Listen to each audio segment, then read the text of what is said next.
بسم اللہ الرحمن الرحیم۔ السلام علیکم ورحمۃ اللہ وبرکاتہ۔ میں ہوں آپ کا میزبان خالد مشتاق سلفی۔ آج میں آپ کے سامنے ایک معاشرے کی ایسی خامی کو بیان کرنا چاہتا ہوں جو کثرت سے پائی جاتی ہے۔ ہم مسلمانوں کے اندر بالخصوص وہ چیز پائی جاتی ہے جبکہ شریعت مطہرہ نے اس سے ہمیں منع کیا ہے، اور اللہ کے رسول صلی اللہ علیہ وسلم نے اس کے بارے میں بڑی سخت وعید بیان فرمائی ہے۔ وہ ہے نیکی کر کے احسان جتلانا۔ ہمارے معاشرے میں یہ چیز بہت زیادہ عام ہے کہ ہم جب بھی نیکی کرتے ہیں تو نیکی کرنے کے بعد ہم ضرور اس انسان کے ساتھ، اس مسلمان کے ساتھ، بنے اس بھائی کے ساتھ ضرور احسان جتلاتے ہیں کہ میں نے فلاں موقع پر تمہارے یہ کام نہیں میں آیا تھا، میں نے آپ کے ساتھ ایسا نہیں کیا تھا۔ ہم اسے بلیک میل کرنے کی کوشش کرتے ہیں۔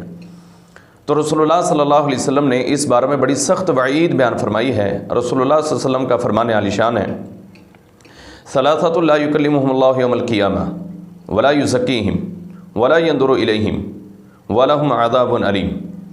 فرمایا تین قسم کے ایسے بدبخت لوگ ہیں کہ اللہ رب العالمین قیامت کے دن ان سے کلام نہیں کرے گا، ان کا تزکیہ نفس نہیں کرے گا، اور نظر رحمت سے ان کی طرف دیکھے گا بھی نہیں، اور فرمایا ان کے لیے دردناک قسم کا عذاب بھی ہے۔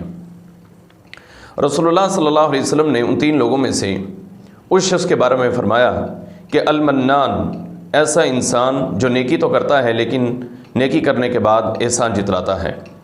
منان یہ اللہ رب العالمین کی صفت ہے، اور اللہ ہرگز یہ نہیں چاہتا کہ اللہ کی جو صفت منان ہے وہ لوگوں کے اندر آئے۔ آپ کو اور مجھے صرف اللہ کے راستے میں صرف کرنے کا حکم ہے کہ آپ اللہ کے راستے میں صرف کریں، اللہ کے راستے میں خرچ کریں، اور اپنے بھائیوں کا خیال رکھیں، اپنے بھائیوں کے ساتھ اچھائی سے پیش آئیں۔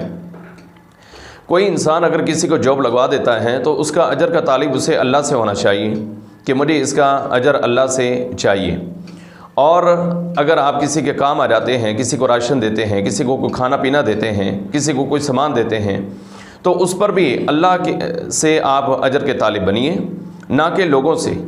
اور جب ہم نیکی کرنے کے بعد یہ کام کرتے ہیں کہ کسی کو ہم بلیک میل کریں، اس کی مجبوری سے پھر اس کا ناجائز جو ہے وہ فائدہ اٹھائیں، خرچ کرنے کے بعد ہم اسے بلیک میل کریں، خرچ کرنے کے بعد ہم احسان جتلاتے پھریں، تو پھر یاد رکھیں، اور رسول اللہ صلی اللہ علیہ وسلم کی بڑی سخت وعید ہے کہ المنان، ایسا انسان کہ جو نیکی کرنے کے بعد احسان جتلاتا ہے، تو کل قیامت کے دن اللہ رب العالمین اس بندے سے نہ کلام کرے گا، نہ گفتگو کرے گا، نہ تزکیہ نفس کرے گا، اور نظر رحمت سے اس کی طرف دیکھے گا بھی نہیں، اور فرمایا اس کے لیے دردناک قسم کا عذاب ہے۔ تو ہمارے معاشرے میں جو اس طرح کی غلطی پائی جاتی ہے کہ جو ہم کرتے ہیں کہ نیکی کرنے کے بعد احسان جتلاتے ہیں، ہم مسلمانوں کے لیے سبق ہے کہ ہم اس سے بچ جائیں، اپنی نیکی کو ہرگز برباد نہ کریں۔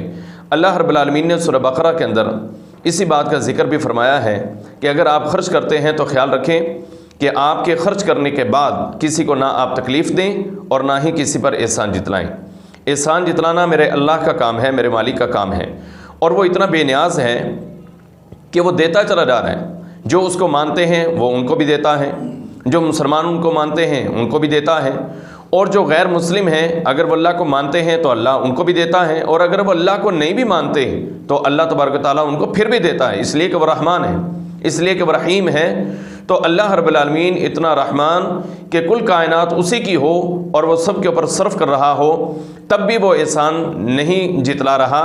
اگر وہ جتلائے بھی صحیح تو اس کا حق ہے، لیکن اللہ رب العالمین اس طرح کا کام نہیں کر رہا۔